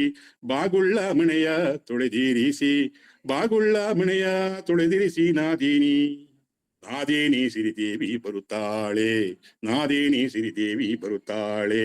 ಹೊಸಲಿಗೆ ತೋರಣ ಬರೆಯಿರಿ, ಹೊಸಲಿಗೆ ತೋರಣ ಬರೆಯಿರಿ ನಾದೀನಿ, ಲಕ್ಷುಳ್ಳ ಮನೆಯ ತೊಳೆದಿರಿಸಿ, ಲಕ್ಷುಳ್ಳ ಮನೆಯ ತೊಳೆದಿರಿಸಿ.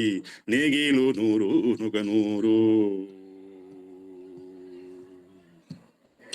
ಹಾದಿ ಬೀದಿ ತುಂಬಿ ಹಟ್ಟಿ ಕೊಟ್ಟಿಗೆ ತುಂಬಿ, ಹಾದಿ ಬೀದಿ ತುಂಬಿ ಹಟ್ಟಿ ಕೊಟ್ಟಿಗೆ ತುಂಬಿ, ಅಕ್ಕಿ ಅಕ್ಷತೆ ಇಡಿವೀಳ್ಯ, ಅಕ್ಕಿ ಅಕ್ಷತೆ ಇಡಿವೀಳ್ಯ ತಕ್ಕೊಂಡು ತಮ್ಮಯ್ಯನ ಕದಿರಿಗೆ ಎದುರಾಗು, ಅಕ್ಕಿ ಅಕ್ಷತೆ ಇಡಿವೀಳ್ಯ ತಕ್ಕೊಂಡು ತಮ್ಮಯ್ಯನ ಕದಿರಿಗೆ ಎದುರಾಗು. ನೇಗೀಲು 100 ನೊಗನೂರು. ಮಹಾಲಕ್ಷ್ಮಿ ಬರುತ್ತಾಳೆಂದು ಬಾಗ್ಲಿಗೆ ತೋರಣ ಬರೆಯಿರಿ, ಮಹಾಲಕ್ಷ್ಮಿ ಬರುತ್ತಾಳೆಂದು ಬಾಗ್ಲಿಗೆ ತೋರಣ ಬರೆಯಿರಿ. ಆಯುಳ್ಳ ಮನೆಯ ತೊಳೆದಿರಿಸಿ, ಆಯುಳ್ಳ ಮನೆಯ ತೊಳೆದಿರಿಸಿ ನಾದೀನಿ, ತಮ್ಮಯ್ಯನ ಕದಿರಿಗೆ ಎದುರಾಗು, ತಮ್ಮಯ್ಯನ ಕದಿರಿಗೆ ಎದುರಾಗು. ನೇಗೀಲು 100 ನೊಗನೂರು. ಚಿನ್ನದ ಹರಿವಾಣದಲ್ಲಿ ಹಾಲ್ನೀರು, ಚಿನ್ನದ ಹರಿವಾಣದಲ್ಲಿ ಹಾಲ್ನೀರು ತಕ್ಕೊಂಡು ತಮ್ಮಯ್ಯನ ಶ್ರೀಪಾದ ತೊಳೆದಾಳು, ಚಿನ್ನದ ಹರಿವಾಣದಲ್ಲಿ ಹಾಲ್ನೀರು ತಕ್ಕೊಂಡು ತಮ್ಮಯ್ಯನ ಶ್ರೀಪಾದ ತೊಳೆದಾಳು, ತಮ್ಮಯ್ಯನ ಶ್ರೀಪಾದ ತೊಳೆದಾಳು ನಾದೀನಿ. ಲೋಬಾನ ಹೊಗೆಯಾಗ ತೆಗೆತಾರೆ, ಲೋಬಾನ ಹೊಗೆಯ ತೆಗೆತಾರೆ, ಲೋಬಾನ ಹೊಗೆಯ ತೆಗೆತಾರೆ ನಾದೀನಿ, ಲೋಬಾನ ಹೊಗೆಯ ತೆಗೆತಾರೆ ನಾದೀನಿ. ತಾನಾದೀವಿಗೆ ತಂದಿರಿಸು, ತಾನಾದೀವಿಗೆ ತಂದಿರಿಸು. ನೇಗೀಲು 100 ನೊಗನೂರು. ಮುತ್ತಿನಕಾಯಿ ತೆಗೆತಾರೆ, ಮುತ್ತಿನಕಾಯಿ ತೆಗೆತಾರೆ ನಾದೀನಿ, ಚಿನ್ನದ ಕತ್ತಿ ತೆಗೆತಾರೆ, ಚಿನ್ನದ ಕತ್ತಿ ತೆಗೆತಾರೆ ನಾದೀನಿ, ಚಿನ್ನದ ಕತ್ತಿ ತೆಗೆತಾರೆ. ನೇಗೀಲು 100 ನೊಗನೂರು. ಸಖಿ ಹೊಯ್ ಹೆಸರಿಗೆ,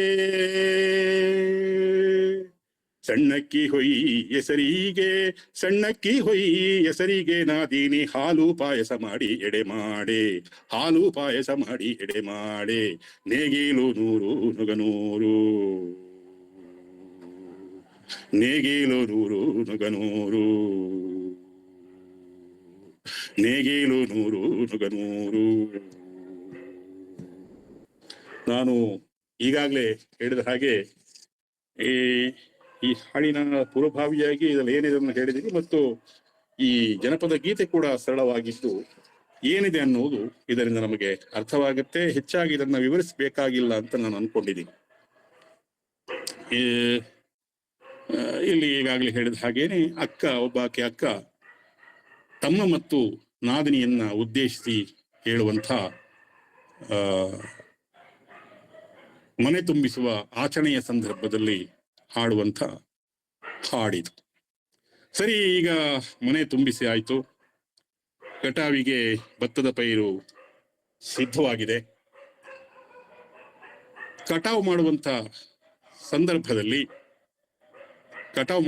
ಸಂದರ್ಭದಲ್ಲಿ ನಾನು ಈಗಾಗಲೇ ಹೇಳಿದ ಹಾಗೆಯೇ ಇದ್ದಕ್ಕಿದ್ದ ಹಾಗೆ ಸುಮ್ಮನೆ ಭತ್ತದ ಪೈರನ್ನ ಕಟಾವು ಮಾಡಿ ಕೊಯ್ಲು ಮಾಡಿ ರಾಶಿ ಮಾಡಿ ಮನೆಯೊಳಗೆ ಸಂಗ್ರಹಿಸುವುದಿಲ್ಲ ಅಂತ. ಈ ಕಟಾವಿನ ಸಂದರ್ಭದಲ್ಲೂ ಭತ್ತದ ಪೈರಿನ ಕೊಯ್ಲಿನ ಸಂದರ್ಭದಲ್ಲೂ ಕೆಲವೊಂದು ಧಾರ್ಮಿಕ ವಿಧಿಗಳು ಅಥವಾ ಪೊಲಿಯ ಪರಿಕಲ್ಪನೆಯುಳ್ಳ ಆಶಯವುಳ್ಳಂಥ ಆಚರಣೆಗಳನ್ನು ನಡೆಸಲಾಗುತ್ತೆ. ಇದರಲ್ಲಿ ತುಳುನಾಡಿನಲ್ಲಿ ಮುಖ್ಯವಾಗಿ ಆಚರಿಸುವಂತಹ ಒಂದು ಹಬ್ಬ ಅಥವಾ ಆಚರಣೆ ಅಂತಂದ್ರೆ ಪೊಲಿ ನೋಪುನೆ ಅಂತ ಕರೀತಾರೆ ತುಳುವಿನಲ್ಲಿ. ಕನ್ನಡದಲ್ಲಿ ಇದನ್ನ ಪೊಲಿ ಬಡಿಯುವುದು ಅಂತ ಹೇಳಬಹುದು. ತುಳುನಾಡಿನ ಕೆಲವೆಡೆಗಳಲ್ಲಿ ಹಣ್ಣಾದ ಭತ್ತದ ಪೈರನ್ನ ಕೊಯ್ದು ಸಣ್ಣ ಸಣ್ಣ ತುಳಿನ ಸೂಡಿ ಅಂತ ಹೇಳ್ತೀವಿ, ಅದ ಕಟ್ಟುಗಳನ್ನಾಗಿ ಮಾಡಿ ಅದನ್ನ ಹೊರೆಯನ್ನಾಗಿ ಮಾಡಿ ಮನೆಯ ಅಂಗಳಕ್ಕೆ ತೆಗೆದುಕೊಂಡು ಬಂದು ಅಂಗಳದಲ್ಲಿರಿಸಲಾದ ತಡಿಕೆ ಅಥವಾ ಬೆಂಚುಗಳಿಗೆ ಅದನ್ನು ಬಡಿದು ಅದರಿಂದ ಕಾಳನ್ನ ಧಾನ್ಯವನ್ನು ಪ್ರತ್ಯೇಕಿಸುವಂತ ಕ್ರಮ ಇದೆ ತುಳುನಾಡಿನಲ್ಲಿ ರಾಶಿ ಮಾಡುವ ಸಂದರ್ಭದಲ್ಲಿ. ಹೀಗೆ ಭತ್ತದ ಪೈರನ್ನು ಕಟಾವು ಮಾಡುವಾಗ ಮೊದಲು ಕಟಾವು ಮಾಡಿದಂಥ ಕೊಯ್ಲು ಮಾಡಿದಂಥ ತೆನೆಗಳನ್ನ ಒಂದು ಪ್ರತ್ಯೇಕ ಕಟ್ಟನ್ನಾಗಿ ಸೂಡಿಯನ್ನಾಗಿ ಮಾಡ್ತಾರೆ. ಅದರ ಮಧ್ಯದಲ್ಲಿ ಬಾಳೆಲೆಯ ದೊನ್ನೆಯೊಳಗೆ ತುಂಬಿಸಿದಂಥ ಹಾಲನ್ನಿಟ್ಟು ಅದನ್ನ ಭದ್ರವಾಗಿ ಕಟ್ಟಿ ಮನೆಯ ತುಳಿನ ಮಾಡು ಅಂತ ಹೇಳ್ತೀವಿ, ಛಾವಣಿ ಅಥವಾ ನಾವೇನು ಸೂರು ಅಂತ ಹೇಳ್ತೀವಿ, ಅಲ್ಲಿ ಇಡ್ತಾರೆ. ಈ ತುಳುನಾಡಿನ ಭೂಮಾಲಿಕರ ಮನೆಗಳಲ್ಲಿ ಹಿಂದಿನ ದಿನಗಳಲ್ಲಿ ಈ ಕೃಷಿ ಚಟುವಟಿಕೆಗಳಲ್ಲಿ ದಲಿತ ವ್ಯಕ್ತಿಗಳು ತೊಡಗಿಸ್ಕೊಳ್ತಾ ಇದ್ರು. ಅದು ಸರ್ವೇ ಸಾಮಾನ್ಯವಾಗಿತ್ತು. ಹೀಗೆ ತೆಗೆದಿರಿಸಿದಂತಹ ಪ್ರತ್ಯೇಕವಾಗಿ ಇರಿಸಿದಂತಹ ಈ ಭತ್ತದ ತೆನೆಯ ಪೈರಿನ ಈ ಸೂಡಿ ಕಟ್ಟನ್ನ ಈ ತುಲಾ ಸಂಕ್ರಮಣ ಅಥವಾ ಕಾವೇರಿ ಸಂಕ್ರಮಣದ ಮರುದಿವಸ ಆ ದಲಿತ ವ್ಯಕ್ತಿ ಬಂದು ಆ ಛಾವಣಿಯಿಂದ ಅಥವಾ ಮಾಡಿನಿಂದ ಅಥವಾ ಆ ಸೂರ್ಯನಿಂದ ಅದನ್ನು ತೆಗೆದು ಅಂಗಳದಲ್ಲಿ ಇರಿಸಿದಂಥ ತಡಿಕೆ ಅಥವಾ ಬೆಂಚಿಗೆ ಅದನ್ನು ಬಳಿದು ಒಂದು ಕಾಳನ್ನು ಪ್ರತ್ಯೇಕಿಸುವಂತ ಒಂದು ವಿಧಿ, ಒಂದು ಧಾರ್ಮಿಕ ರೀತಿಯಲ್ಲಿ ಇದೆ. ಅದು ಒಂದು ಪವಿತ್ರವಾದಂತಹ ಒಂದು ವಿಧಿಯನ್ನ ಆಚರಣೆಯನ್ನ ನಾವು ಕಾಣಬಹುದು ಈ ತುಳುನಾಡಿನ ಕೃಷಿ ಸಂಸ್ಕೃತಿಯಲ್ಲಿ. ಹಾಗೆಯ ಇದಕ್ಕೆ ಪೊಲಿ ಬಡಿಯುವುದು ಅಂತ ಹೇಳ್ತಾರೆ. ಅದು ಸಮೃದ್ಧಿಯ ಆಶಯವಿರುವಂಥದ್ದು. ಸಮೃದ್ಧಿಯನ್ನು ಬಯಸಿ, ಧಾನ್ಯ ಸಮೃದ್ಧಿಯನ್ನು ಬಯಸಿ ಪೊಲಿ ಬಡಿಯುವಂಥದ್ದು. ಆ ಪೊಲಿ ಬಡಿಯುವ ಸಂದರ್ಭದಲ್ಲಿ ಹೀಗೆ ನಾನು ಈಗಾಗಲೇ ಹೇಳಿದಲ್ಲ, ಈ ಪ್ರತ್ಯೇಕವಾಗಿ ತೆಗೆದಿರಿಸುವಂತಹ ಈ ಭತ್ತದ ತೆನೆಯ ಕಟ್ಟು ಅಥವಾ ಸೂಡಿ ಇದೆಯಲ್ಲ, ಹಾಗೆ ಆ ಕೊಯ್ಯುವುದಕ್ಕೆ ತುಳುವಿನಲ್ಲಿ ಪೇರರಿಕೆ ಕೊಯ್ಪುಣೆ ಅಂದ್ರೆ ಹಾಲಕ್ಕಿಗೆ ಕೊಯ್ಯುವುದು ಅಂತ ಹೇಳ್ತಾರೆ.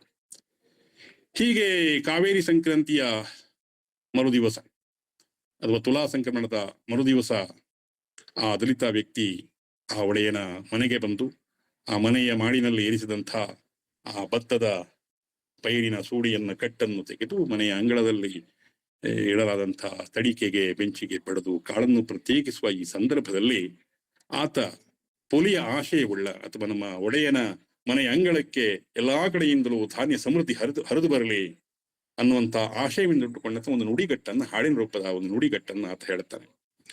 ಇದನ್ನ ಪೊಲಿ ಲೆಪ್ಪುನೆ ಅಥವಾ ಪೊಲಿ ಕೂಗುವುದು ಅಂತ ಹೇಳ್ತಾರೆ.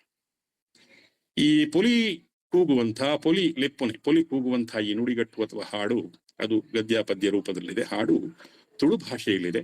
ನಾನು ಮೊದಲಿಗೆ ಅದರ ತುಳು ಭಾಷೆಯ ಪೊಲಿ ಕೂಗುವ ನುಡಿಗಟ್ಟನ್ನ ಹಾಡನ್ನ ಹೇಳ್ತೇನೆ. ನಂತರದಲ್ಲಿ ಅದರ ಕನ್ನಡ ಅನುವಾದವನ್ನ ತಮ್ಮ ಮುಂದೆ ಪ್ರಸ್ತಾಪ ಮಾಡ್ತೀನಿ. ಆ ತುಳುವಿನ ಪೊಲಿಲಿಪ್ಪುವ ಪೊಲಿ ಕೂಗುವ ಆ ನುಡಿಗಟ್ಟು ಹಾಡು ಈ ರೀತಿ ಇದೆ.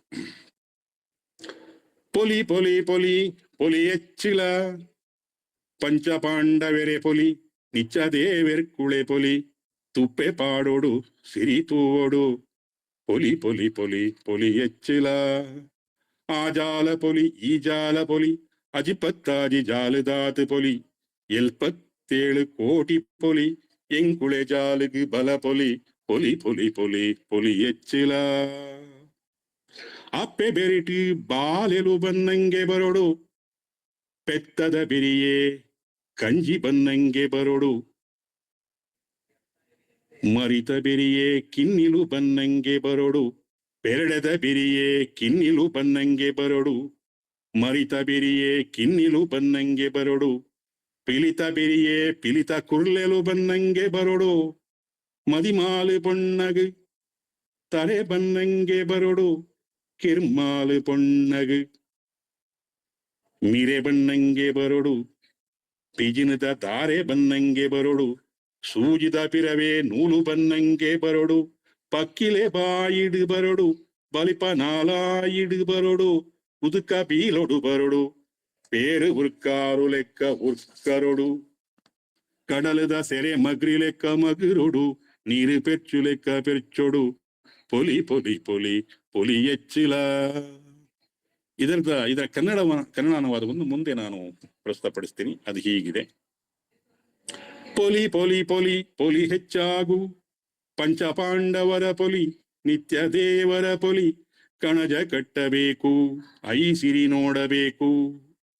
ಆ ಅಂಗಳದ ಪೊಲಿ ಈ ಅಂಗಳದ ಪೊಲಿ 66 ಅಂಗಳದಷ್ಟು ಪೊಲಿ 77 ಕೋಟಿ ಪೊಲಿ ನಮ್ಮ ಅಂಗಳಕ್ಕೆ ಬಾ ಪೊಲಿ ಪೊಲಿ ಪೊಲಿ ಪೊಲಿ ಪೊಲಿ ಹೆಚ್ಚಾಗು. ತಾಯ ಬೆನ್ನಲ್ಲೇ ಮಕ್ಕಳು ಬರುವಂತೆ ಬರಬೇಕು, ಹಸುವಿನ ಬೆನ್ನಲ್ಲೇ ಕರು ಬರುವಂತೆ ಬರಬೇಕು, ಹೆಂಟೆಯ ಹಿಂದೆ ಮರಿಗಳು ಬರುವಂತೆ ಬರಬೇಕು, ನಾಗರ ಹಾವಿನ ಹಿಂದೆ ಮರಿಗಳು ಬರುವಂತೆ ಬರಬೇಕು, ಹುಲಿಯ ಹಿಂದೆ ಹುಲಿಯ ಮರಿಗಳು ಬರುವಂತೆ ಬರಬೇಕು, ಮೈ ನೆರೆತ ಹೆಣ್ಣಿಗೆ ಕೂದಲು ಬರುವಂತೆ ಬರಬೇಕು, ಕನ್ಯೆ ಹುಡುಗಿಗೆ ಮೊಲೆ ಬಂದಂತೆ ಬರಬೇಕು, ಇರುವೆಯ ಸಾಲು ಬರುವಂತೆ ಬರಬೇಕು, ಸೂಜಿಯ ಹಿಂದೆ ದಾರ ಬರುವಂತೆ ಬರಬೇಕು, ಹಕ್ಕಿಯ ಬಾಯಲ್ಲಿ ಬರಬೇಕು, ಹೆಬ್ಬುಲಿಯ ನಾಲಿಗೆಯಲ್ಲಿ ಬರಬೇಕು, ನರಿಯ ಬಾಲದಲ್ಲಿ ಬರಬೇಕು, ಹಾಲು ಉಕ್ಕಿದಂತೆ ಉಕ್ಕಬೇಕು, ಕಡಲ ತೆರೆ ಮಗುಚಿದಂತೆ ಮಗುಚಬೇಕು, ನೀರು ಹೆಚ್ಚುವಂತೆ ಹೆಚ್ಚಬೇಕು, ಪೊಲಿ ಪೊಲಿ ಪೊಲಿ ಪೊಲಿ ಹೆಚ್ಚಾಗೂ. ಇದನ್ನು ನಾನು ಪ್ರತ್ಯೇಕ ವಿವರಿಸಬೇಕಾದಿಲ್ಲ ಅಂತ ಅನ್ಕೊಂಡಿದ್ದೀನಿ. ಇದು ಎಲ್ಲಾ ಕಡೆಯಿಂದಲೂ ನೋಡಿ, ಇದು ಹೇಗೆ ಒಂದು ಕಾವ್ಯಮಯವಾಗಿದೆ, ಮಾಲೋಪಮೆಯಿಂದ ಕೂಡಿ ಹೇಗೆ ಕಾವ್ಯಮಯವಾಗಿದೆ ನುಡಿಗಟ್ಟು ಅನ್ನುವಂಥದ್ದು. ಎಲ್ಲಾ ಕಡೆಯಿಂದಲೂ ಪೊಲಿ ಅಥವಾ ಧಾನ್ಯ ಸಮೃದ್ಧಿ ನಮ್ಮ ಒಡೆಯನ ಮನೆಯ ಅಂಗಳಕ್ಕೆ ಹರಿದು ಬರಲಿ, ಆ ಮೂಲಕ ಧಾನ್ಯ ಸಮೃದ್ಧಿ ಆಗಲಿ ಎನ್ನುವ ಆಶಯದಿಂದ ಹೇಳುವಂತ ಈ ಹಾಡು ನುಡಿಗಟ್ಟು. ಹೀಗೆ ನಾನು ಈಗಾಗಲೇ ನಮ್ಮ ತುಳುನಾಡಿನ ಕೃಷಿ ಸಂಸ್ಕೃತಿಯಲ್ಲಿ ಆಚರಿಸಲಾಗುವಂತ 2 ಪೊಲಿಯ ಆಶಯವುಳ್ಳ, ಸಮೃದ್ಧಿಯ ಆಶಯವುಳ್ಳ, ಧಾನ್ಯ ಸಮೃದ್ಧಿಯ ಆಶಯವುಳ್ಳ 2 ವಿಶಿಷ್ಟ ಆಚರಣೆಗಳ ಸಂದರ್ಭದಲ್ಲಿ ಹೇಳಲಾಗುವಂತ 2 ಹಾಡುಗಳ ಕುರಿತು ಹೇಳಿದೆ. ನಾನು ಆರಂಭದಲ್ಲಿ ಹೇಳಿದ ಹಾಗೆ ಹಾಡುಗಳನ್ನು ಪ್ರತ್ಯೇಕವಾಗಿ ಅಥವಾ ಬಿಡಿಯಾಗಿ ನೋಡದೆ ಆಚರಣೆಯ ಸಂದರ್ಭದಲ್ಲಿಟ್ಟು ಆ ಕಾಂಟೆಕ್ಸ್ಟ್ ಅಲ್ಲಿ ನೋಡಿದ್ರೆ ಅದಕ್ಕೆ ವಿಶಿಷ್ಟ ಅರ್ಥ ಇದೆ ಅನ್ನುವಂಥದ್ದು ನಮಗೆ ಈಗಲೇ ಹೊಳೆದಿರಬಹುದು. ಈಗ ಹೀಗೆ ನಮ್ಮ ಕನ್ನಡ ಕಾವ್ಯ ಲೋಕವನ್ನ, ಕಾವ್ಯ ಪರಂಪರೆಯನ್ನ ಶ್ರೀಮಂತಗೊಳಿಸುವಲ್ಲಿ ನಮ್ಮ ಗ್ರಂಥಸ್ಥ ಕಾವ್ಯಗಳು ಹೇಗೆ ಮಹತ್ವದ ಪಾತ್ರ ವಹಿಸಿವೆಯೋ ಅದೇ ರೀತಿ ನಮ್ಮ ಮೌಖಿಕ ಕಾವ್ಯಗಳು ಕೂಡ ಮಹತ್ವದ ಪಾತ್ರ ವಹಿಸಿವೆ. ದೀರ್ಘ ಸ್ವರೂಪದ ಅಥವಾ ದೀರ್ಘ ಕಾವ್ಯಗಳಾದ ಕಥನ ಕಾವ್ಯಗಳು ಮಾತ್ರವಲ್ಲದೆ ಈಗಾಗಲೇ ನಾವು ಗಮನಿಸಿದಂಥ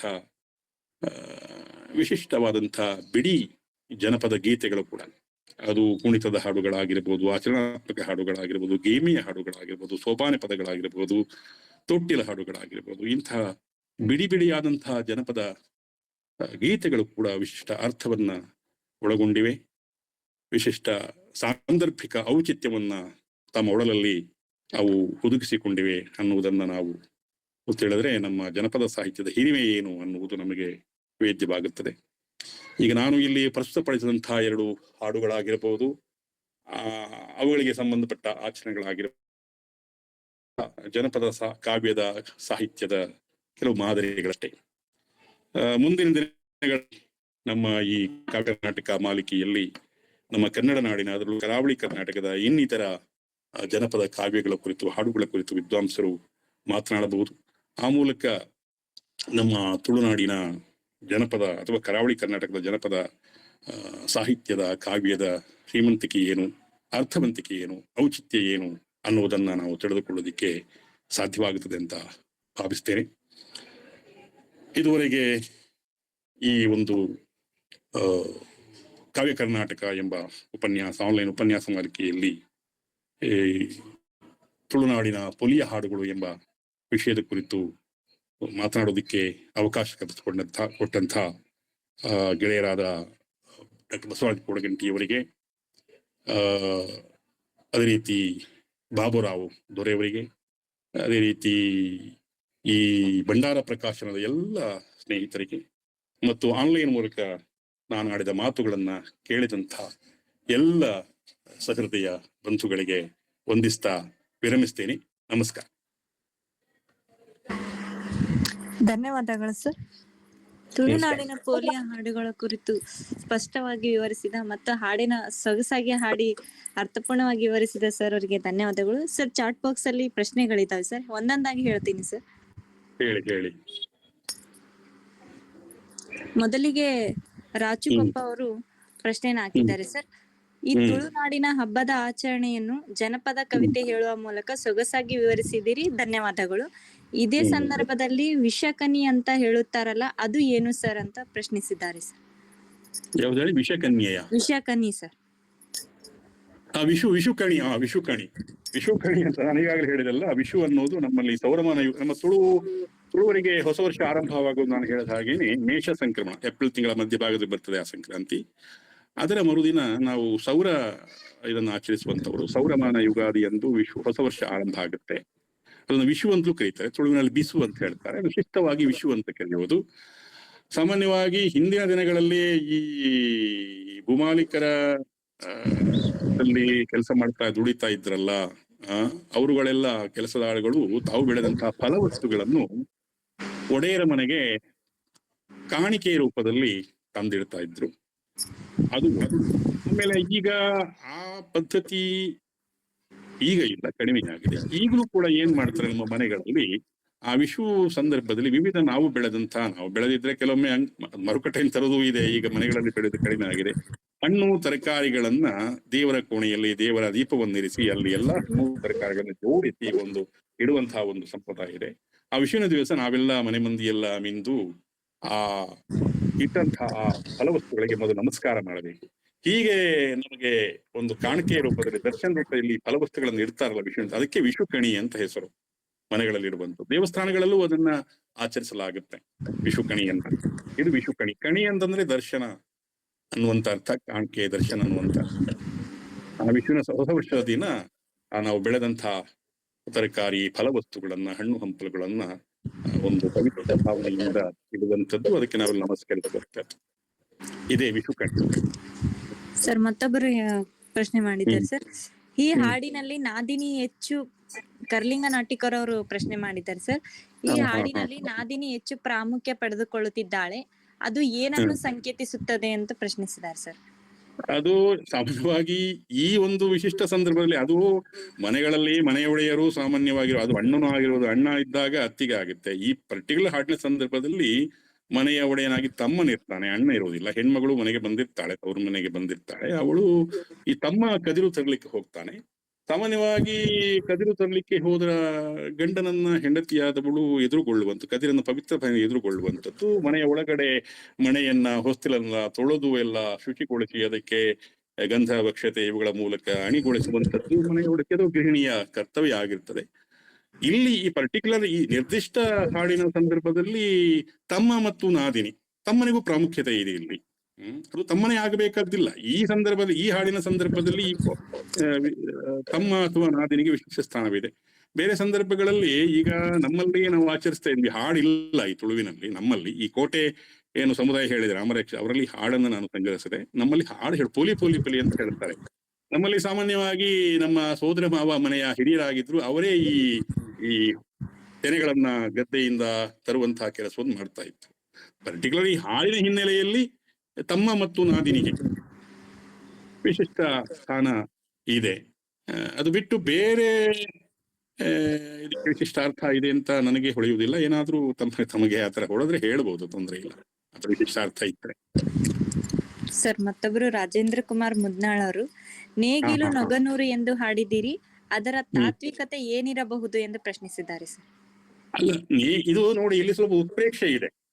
ಈ ಕೆಲವೆಲ್ಲ ಜನಪದ ಹಾಡುಗಳಿಗೆ ಸ್ವಲ್ಪ ಉತ್ಪ್ರೇಕ್ಷೆ ಇದೆ. ಅದು ಸಮೃದ್ಧಿಯ ಆಶಯವನ್ನ, ಪೊಲಿಯ ಪರಿಕಲ್ಪನೆಯನ್ನು ಹೇಳುವ ಜನಪದ ಗೀತೆಗಳ ಸ್ವಲ್ಪ ಉತ್ಪ್ರೇಕ್ಷೆ ಇದೆ.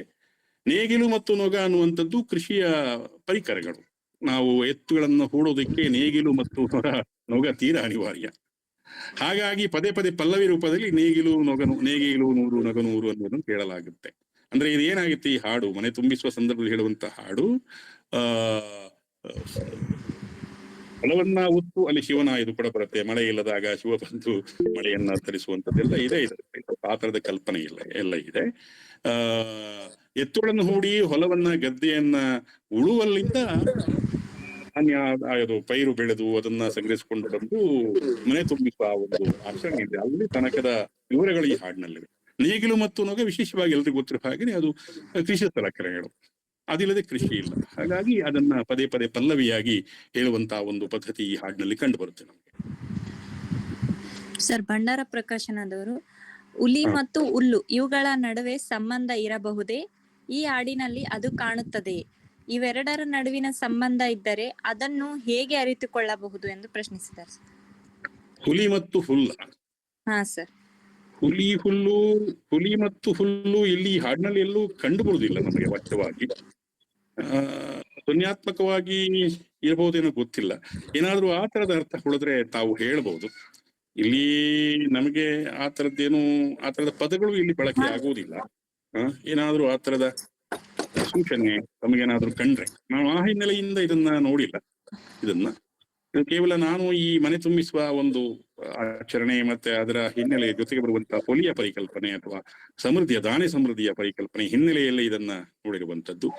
ಹುಲ್ಲು ಏನಾದ್ರೂ ಆ ತರದ ಅರ್ಥ ಹೊಳೆದ್ರೆ ತಾವು ವಿವರಿಸಬಹುದು. ಸರ್ ಮತ್ತೊಬ್ಬರು ವೆಂಕಟೇಶ್ ಎಂ ಪಾಟೀಲ್ ಅವರು, ಸರ್ ನಮಸ್ಕಾರ. ಈ ತುಳುನಾಡಿನ ಪೋಲಿಯ ಹಾಡು ದಲಿತ ಸಂಸ್ಕೃತಿಯ ಬಗ್ಗೆ ಏನಾದರೂ ಮಾತನಾಡುತ್ತದೆಯೇ? ಒಡೆಯನ ಮನೆತನದ ಸಮೃದ್ಧಿಯ ಬಗ್ಗೆ ಮಾತನಾಡುವಂತೆ ಏಕೆ ದಲಿತ ಸಮುದಾಯದ ಸಮೃದ್ಧಿಯ ಬಗ್ಗೆ ಏಕೆ ಮಾತನಾಡುವುದೇ ಎನ್ನುವುದು ನನ್ನ ಪ್ರಶ್ನೆ ಅಂತೇಳಿ ಪ್ರಶ್ನಿಸಿದ್ದಾರೆ ಸರ್.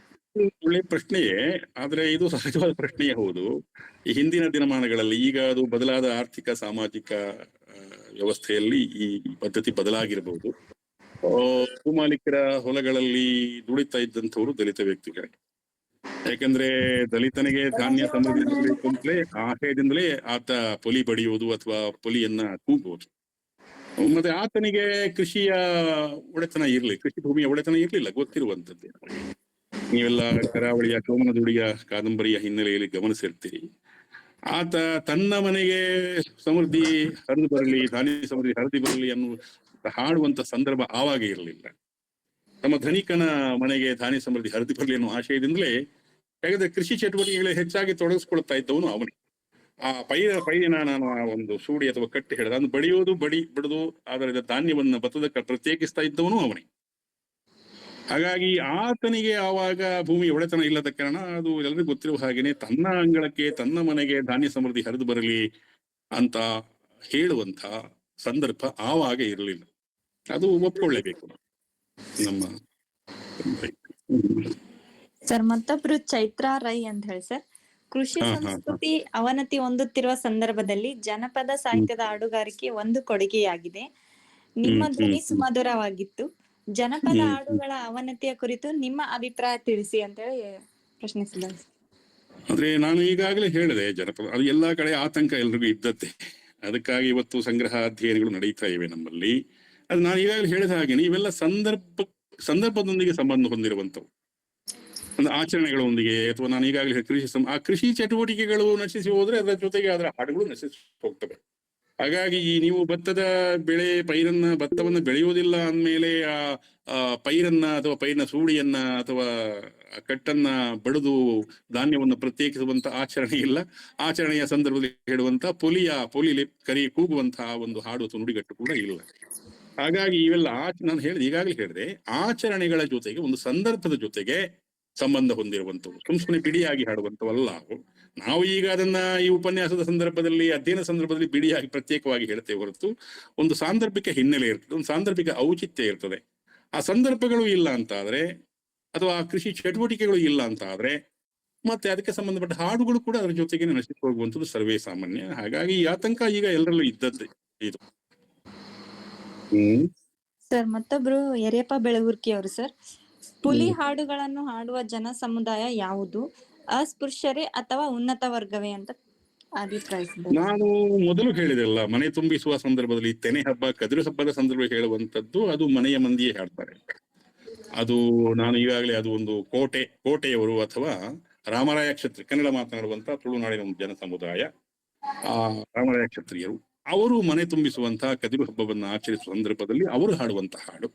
ಇನ್ನೊಂದು ಹೇಳಿದಲ್ಲ, ಪೊಲಿ ಬಡಿಯುವುದು ಅಥವಾ ಪೊಲಿ ನೋಪುನೆ ಅಥವಾ ಪೊಲಿ ಬಡಿಯುವುದು ಅಥವಾ ಆ ಸಂದರ್ಭದ ಪೊಲಿ ಲೆಪ್ಪುನೆ ಇದೆಯಲ್ಲ, ಅದನ್ನ ದಲಿತ ವ್ಯಕ್ತಿಗಳೇ ಆ ಪೊಲಿ ಬಡಿಯುವಂತ ಕ್ರಿಯೆಯನ್ನು ಮಾಡ್ತಿದ್ದವರು ದಲಿತ ವ್ಯಕ್ತಿಗಳು, ಹಾಗಾಗಿ ಅವರೇ ಹಾಡ್ತಾ ಇದ್ರು. ಈಗ ನಾವು ಅದನ್ನು ಸಂಗ್ರಹ ಮಾಡಿ ಅಧ್ಯಯನ ಮಾಡುವ ಸಂದರ್ಭದಲ್ಲಿ ನಾವೆಲ್ಲ ಹಾಡ್ತೀವಿ. ಆದ್ರೆ ಮೂಲತಃ ಅದರ ಕೃಷಿ ಚಟುವಟಿಕೆಗಳಲ್ಲಿ ಯಾರು ತೊಡಗಿಸ್ಕೊಳ್ತಾ ಇದ್ರು, ಆ ಪೊಲಿ ಬಡಿಯುವಂತಹ ಒಂದು ಚಟುವಟಿಕೆಯಲ್ಲಿ ಯಾರು ತೊಡಗಿಸ್ಕೊಳ್ತಾ ಇದ್ರು ಅವರೇ, ಅಂದ್ರೆ ಮುಖ್ಯವಾಗಿ ದಲಿತ ವ್ಯಕ್ತಿಗಳನ್ನು ಹಾಡ್ತಾ ಇದ್ದದ್ದು ಅವಾಗ. ಸರ್, ಜಯದೇವಿ ಮೇಡಮ್ ಅವರು ಮಾತಾಡ್ತಿದ್ದಾರೆ ಸರ್, ಆಮೇಲೆ ಪ್ರಶ್ನೆ ಕೇಳ್ತೀನಿ ಸರ್. ನಾನು ಜಯದೇವಿ ಜಂಗಮ್. ನಮಸ್ಕಾರ ಮೇಡಮ್, ನಮಸ್ಕಾರ. ಚೆನ್ನಾಗಿದ್ದೀನಿ. ಮೊದಲ ಬಾರಿಗೆ ಈ ತರ ನಾನು ಹಾಡಿದ್ದು ಕೇಳಿ ತುಂಬಾ ಸಂತೋಷ ಆಯ್ತು. ಯಾಕಂದ್ರೆ ಈ ತುಳು ಭಾಷೆಯ ಸೊಗಡುದಲ್ಲ, ಆ ಸೊಗಡಿನೊಂದಿಗೆ ಲಯಲಾಲಿತ್ಯ ಪೂರ್ಣವಾದಂತ ಹಾಡುವ ಭಂಗಿ ಇದಲ್ಲ, ಅದ್ ನಿಜವಾಗ್ಲೂ ಬಹಳ ಮಧುರವಾಗಿತ್ತು. ನನ್ ಖುಷಿ ಅನ್ಸ್ತಂದ್ರೆ ಈ ತರದ ವಿಷಯಗಳನ್ನ ತಾವಿದ್ದಾಗ್ಲೂ ಆಗ್ಬೋದಾಗಿತ್ತೇನ ಅನಿಸ್ತು. ಶಾಸ್ತ್ರೀಯ ಸಂಗೀತ ರಾಗಗಳ ಮಟ್ಟುಗಳನ್ನ ಇಟ್ಟುಕೊಂಡು ಇದ್ರ ಮೇಲೆ ಮಾಡಬಹುದಾಗಿತ್ತೇನೋ ಕಂಪೇರ್ ಟು ಸ್ಟಡಿ. ನನಗೆ ರಾಗದ ಪರಿಚಯ ಅಷ್ಟೊಂದಿಲ್ಲ, ನೀವೇ ಹೇಳ್ಬೇಕು, ನೀವ್ ಹೇಳಿದ್ರಿ. ಅನಿಸ್ತು. ಸಾಹಿತ್ಯದ ಪ್ರಕಾರ ಆಗಿದ್ರು ಸಂಗೀತ ಇಲ್ಲಾರ್ದ ಇಲ್ಲಲ್ಲ ಜನಪದ, ಆ ಕಾರಣಕ್ಕಾಗಿ ಆಗಿತ್ತೇನೋ. ನನಗೆ ಬಹಳ ಖುಷಿ ಅನಿಸ್ತು ಇವತ್ತಿಂದ ನಿಮ್ ಮಾತುಗಳು ಕೇಳಿ, ನಿಮ್ ಹಾಡುಗಳನ್ನ ಕೇಳಿ. ನೀವೊಬ್ಬ ಅದ್ಭುತ, ನಿಮ್ಮಲ್ಲಿ ಒಬ್ಬೊಬ್ಬ ಕಲೆಗಾರ ಇದ್ದಾನೆ ಸರ್, ಇಷ್ಟು ಮಾತ್ರ ಹೇಳಬಲ್ಲೆ.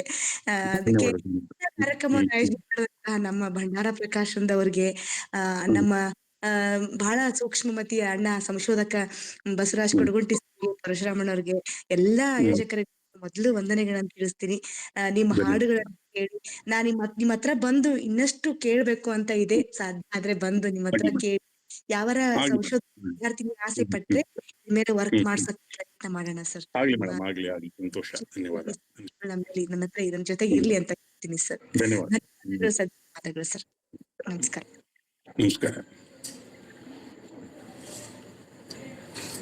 ಇದೆ ಸರ್ ಇನ್ನೊಂದು ಅಂಬಲಯ್ಯ ಅವರು ಕೇಳಿದಾರೆ ಸರ್. ಪುಲಿ ಉಲಿ, ಹುಲಿಗೆ ಹುಲಿಗೆಮ್ಮ ಈ ಪದ ಬಳಕೆಗಳ ನಡುವೆ ಏನಾದರೂ ಅಂತರ್ ಸಂಬಂಧವಿದೆ ಎಂದು ಪ್ರಶ್ನಿಸಿದರು. ಇರಬಹುದು ಮೇಡಮ್, ಯಾಕಂದ್ರೆ ಈ ಹುಲಿಗೆ ಸ್ಥಾನಾಮ ಅಂತ ನಾವು ಹೇಳ್ತೀವಿ.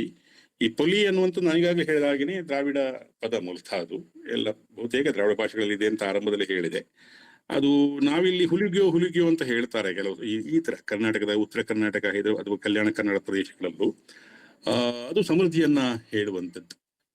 ಅದು ಇಲ್ಲಿ ಸ್ತ್ರೀ ದೇವತೆಯ ಸಂದರ್ಭದಲ್ಲೂ ಹುಲಿಗೆಮ್ಮ ಅನ್ನುವಂಥದ್ದು ಆ ಹೊಲುಸಿನ ಅಥವಾ ಸಮೃದ್ಧಿಯ ಪರಿಕಲ್ಪನೆಯಿಂದಲೇ ಆ ಪದ ಬಂದಿರಲಿಕ್ಕೂ ಸಾಧ್ಯತೆ ಇದೆ.